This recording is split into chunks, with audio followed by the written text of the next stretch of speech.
দাদাবাবু, গাড়ি বার করা হয়ে গেছে। আসে পিসি, পিসি চলো। কি হলো? কি তুমি এখনো তৈরি হওনি, বেরোবে না? না। কেন? মনটা ভালো নেই রে। কিন্তু বাড়িতে বসে থাকলে তো মন আরো খারাপ হবে। চল। তা হোক, আজ আর আমি বেরোবো না। তুই একটা কাজ কর না বাবা, এই শিশু কল্যাণ সমিতিতে চেকটা দিয়ে দিস। আমাদের পার্ক সিটি অফিসের পাশেই তোদের অফিস, দিয়ে দিস বাবা। 5,000 টাকা? হ্যাঁ, আজ আমার টুলুর জন্মদিন, আর হারিয়েও গেছে সেই দিনটিতে। ও হ্যাঁ হ্যাঁ, প্রতি বছরই তো তুমি এই দিনটিতে 5,000 টাকা করে শিশু কল্যাণ সমিতিতে দাও। হ্যাঁ, তুই দিয়ে দিস বাবা।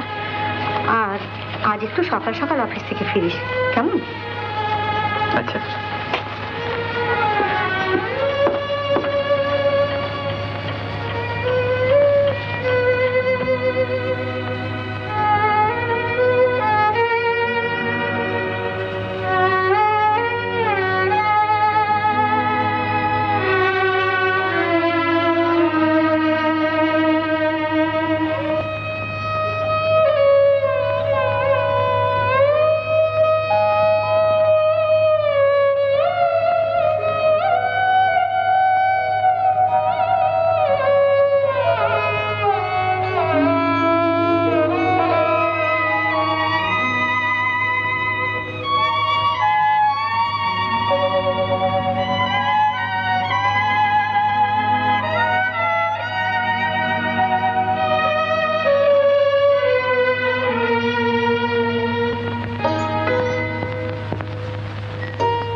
খাতা এন্ট্রি রয়েছে, চালান নেই, ইনভয়েস নেই।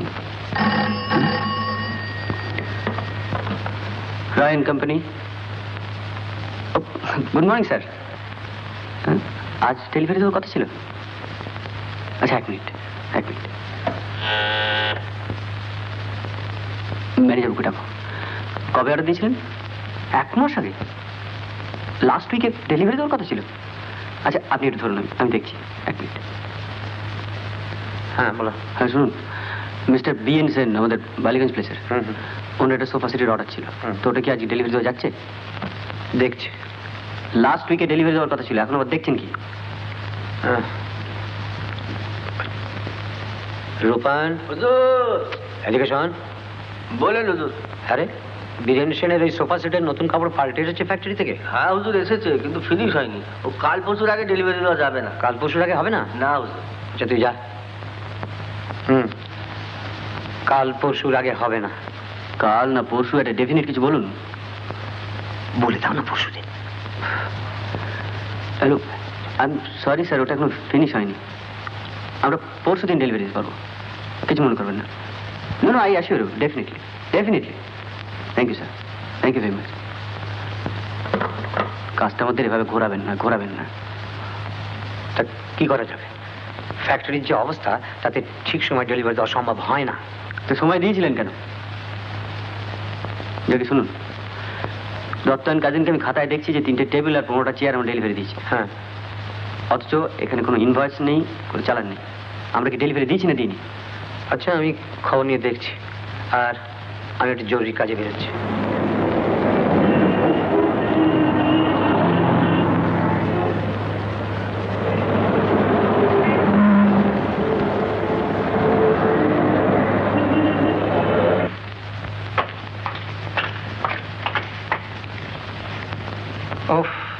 আবার সেই ওল্ড লেডি এসেছে।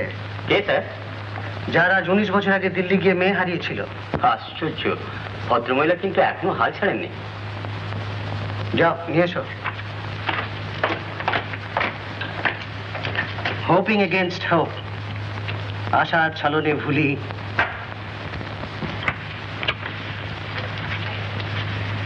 বসুন। আমি তো গতবারও আপনাকে বলেছি আমাদের ইন্টেলিজেন্স ডিপার্টমেন্ট খোঁজার কোনো ত্রুটি করেনি। ও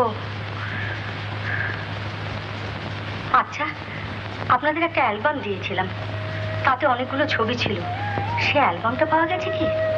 হ্যাঁ হ্যাঁ, আপনি বলেছিলেন বটে। অ্যালবামটা খোঁজা হয়েছিল, কিন্তু পাওয়া যাচ্ছে না। অনেক দিনের ব্যাপার তো। দিল্লিতে যে ছবিগুলো দিয়েছিলাম সেগুলোও পাওয়া গেল না।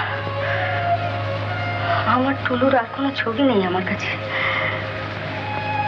আচ্ছা, অ্যালবামটা একটু দয়া করে খুঁজে দেখবেন? নিশ্চয়ই দেখব, পেলে আপনার বাড়িতেই পাঠিয়ে দেবো। অফিসে তো ঠিকানা আছে, আপনাকে আর কষ্ট করে আসতে হবে না। আচ্ছা।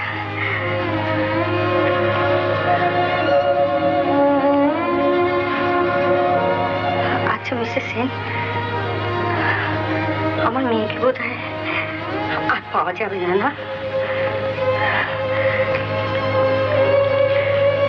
যদি অ্যালবামটা পাওয়া যায় আমাকে দয়া করে টেলিফোন করবেন, আমি নিজে এসে নিয়ে যাব।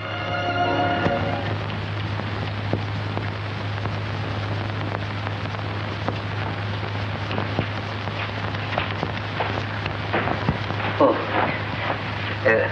কোনো জরুরি কাজে গিয়েছিলেন বুঝি? হ্যাঁ, গিয়েছিলাম একবার ডিআইজির অফিসে টুলুর অ্যালবামের খোঁজ করতে। দেখুন মিসেস রায়, আপনি অফিসে যাচ্ছেন না, কিছু দেখছেন না, শুনছেন না, এভাবে যদি আপনি নন কোঅপারেশন করেন তাহলে আমার অবস্থাটা কি হবে বলুন তো? ধরুন আমি মরে গেছি। সে কথা তো ভাবতেই পারিনি মিসেস রায়। দেখুন, আপনার স্বামী শোভন আমার শুধু বন্ধুই ছিল না, আমার নিজের ভাইয়ের মতো। তাই তার মৃত্যুর পর আমি উকিল হয়েও কোনোদিন ওই কোর্টের দিকে মারালাম না। আপনার এই বিরাট কাজকর্ম, বিষয় সম্পত্তির ওকালতি করতে করতে আমার সারা জীবনটা কেটে গেল। সত্যি আমি সেজন্য আপনার কাছে কৃতজ্ঞ। মিসেস রায়, আমার মনে হয় আপনি আমাকে অবিশ্বাস করেন।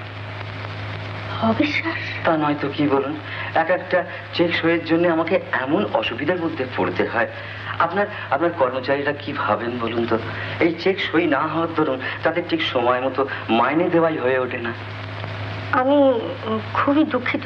এদিকে বছর শেষ হয়ে নতুন বছর এসে গেল, অথচ সেই পুরনো বছরের পেন্ডিং কাজগুলো সম্পূর্ণ একইভাবে পড়ে রয়েছে। কেন, উদ্দালক কিছু দেখছে না? আপনার ভাইপো? হ্যাঁ। দেখুন, সব কাজ তো আর তাকে দিয়ে করানো সম্ভব নয়। এমন অনেক দরকারি কাগজপত্র আছে যেখানে আপনার সই ছাড়া অসম্ভব। ও আচ্ছা, বেশ, কাল আমি ফার্স্ট আওয়ারে অফিসে যাব, আপনি ফাইলগুলো রেডি করে রাখবেন। বেশ, তাহলে আমি এখন আসি। আচ্ছা আচ্ছা।